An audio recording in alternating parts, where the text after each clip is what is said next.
Olá, alunos, tudo bem com vocês?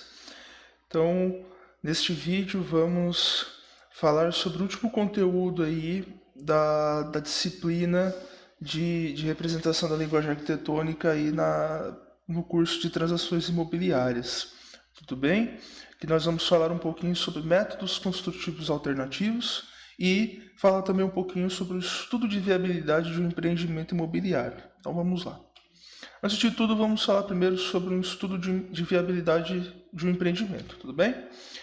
Então, pessoal, para uma incorporadora, né, caso você venha a trabalhar futuramente como incorporadora, antes de se construir algum edifício, né, um prédio, você deve estudar antes se aquele edifício comporta, né, o objetivo que você quer financeiro ali naquela região. Então, para isso, antes de tudo, é necessário fazer um planejamento estratégico minucioso. Para quê? Para que você consiga ter uma negociação precisa. Né? Você consiga atingir seus valores numéricos para fazer o seu fluxo de caixa. E, com esse fluxo de caixa, atingir a execução do seu projeto.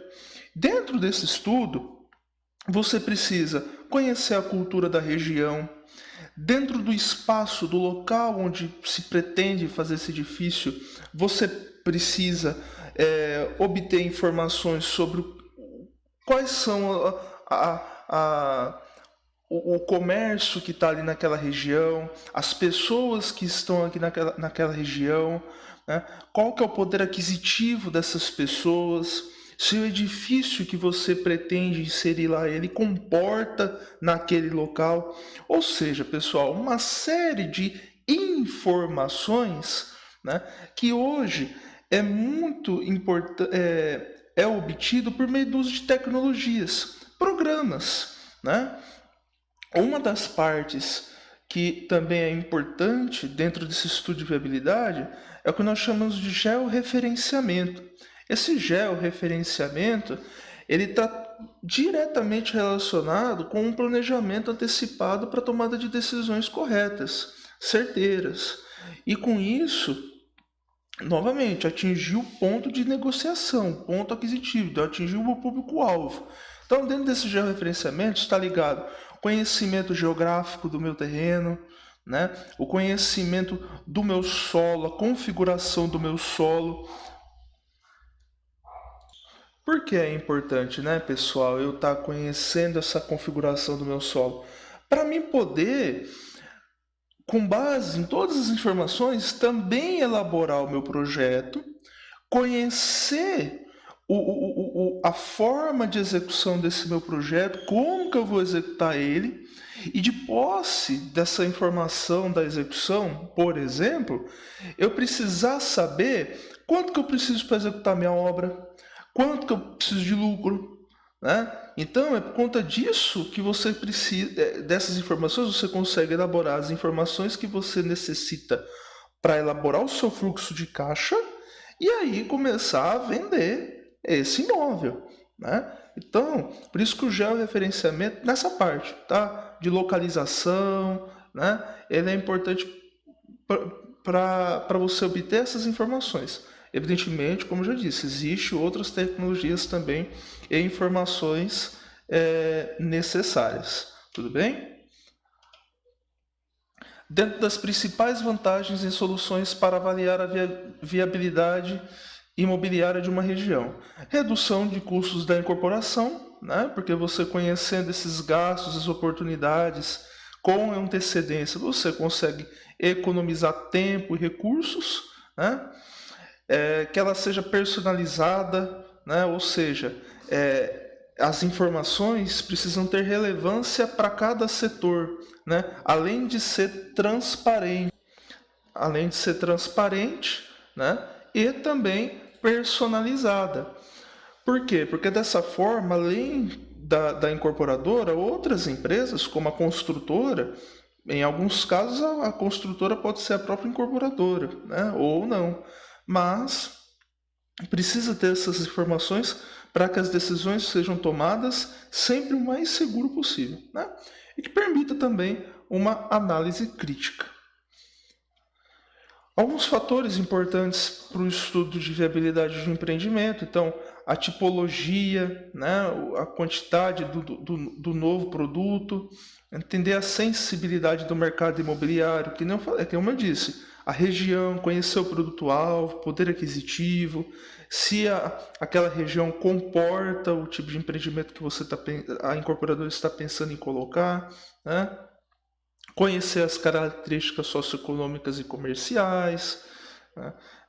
Tornar-se consciente dos riscos, estudar como equilibrar a receita com as despesas ao longo da vida de um projeto, né? Com os fluxos de caixas descontados, uma simulação. Então, para tudo isso é importante você conhecer essas informações para ter um planejamento que, na hora de executar, se aproxime o máximo para que não tenha nenhum tipo de erro, né, nenhum tipo de prejuízo no investimento. Agora falando um pouquinho sobre os métodos construtivos e alternativos utilizados para terrenos em desnível. Ou seja, pessoal, quando eu tenho um terreno em declive ou em aclive, certo? E eu quero construir, eu não quero fazer movimento de terra. Meu cliente não tem dinheiro para gastar com terraplanagem e eu tenho que montar um projeto para... E às vezes você tem esse terreno, pô, você vai deixar de vender? Não. Então, você pode oferecer. Não, ó, dependendo desse terreno, você pode usar o método construtivo e aí você conhecendo esses métodos, é um outro artifício de venda que você pode utilizar em determinada situação. Tudo bem? Dentro das vantagens para construir um terreno com desnível está a inclinação, que auxilia na irrigação e cultivo de jardins. Você pode colocar aí, fazer um paisagismo, né? A vista privilegiada e o preço reduzido. Por que preço reduzido? Porque terrenos em desnível, geralmente no mercado, na maioria das vezes, eles são mais baratos que os terrenos planos, né? Por quê? Porque, na teoria, o futuro comprador ele vai gastar com terraplanagem para fazer o platô, a plataforma da minha obra, né, com terraplanagem e iniciar a obra dele. Então, por isso que já desconta esse valor no preço do terreno, porque ele vai acabar gastando com terraplanagem na construção. Se ele fazer um método que não precisa gastar com terraplanagem, ele vai ganhar, obviamente, aí no preço total, compra do terreno mais construção.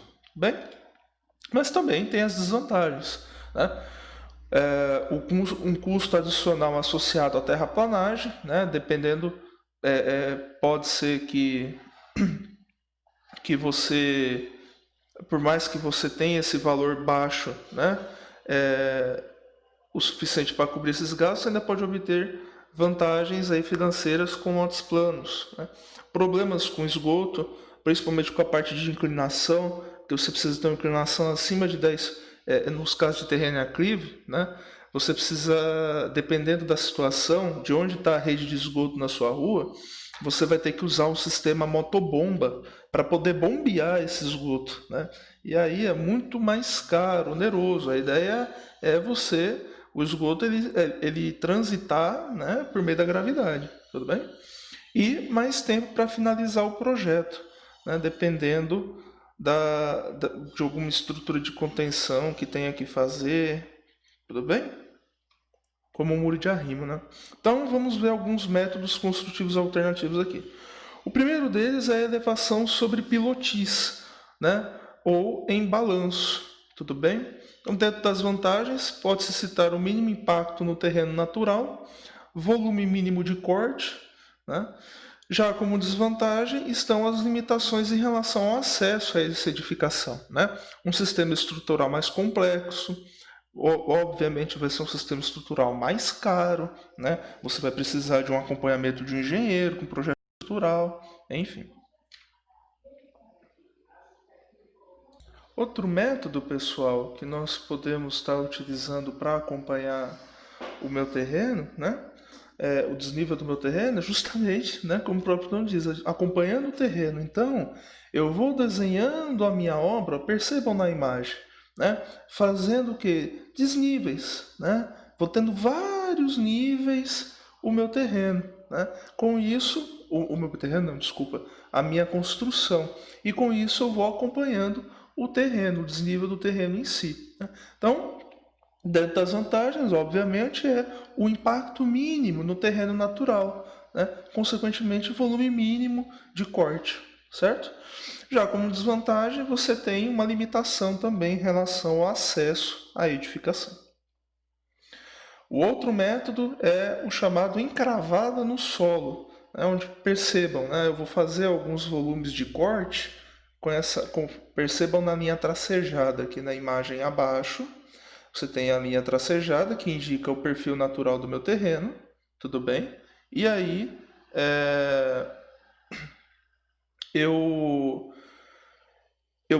faço esses cortes para encaixar a minha obra como se eu estivesse literalmente cravando a minha obra, né? Encaixando a minha obra nessa contenção que eu fiz no determinado ponto do meu terreno, né? Eu faço o corte, preciso fazer ali um muro de contenção, né? Um muro de arrimo, para poder construir a minha edificação, tá? Então, você tem também um mínimo impacto no solo, no terreno natural, mas também uma desvantagem, né, com relação ao acesso. E aqui você já também tem uma desvantagem com um grande volume de corte e limitação para abertura de ventilação, uso de janelas, né, iluminação na residência. Esse já é o método mais utilizado, movimentação de terra. Eu determino um nível dentro do desnível do meu terreno e a partir disso eu vou utilizar corte, ou seja, retirada de solo ou aterro, adição de solo, para poder fazer a plataforma do nível do meu terreno e iniciar a minha obra. Tudo bem? Obviamente, como eu vou retirar essa parcela de solo, vai aumentar as possibilidades de ventilação, de iluminação, né, e de até futuras ampliações da minha obra.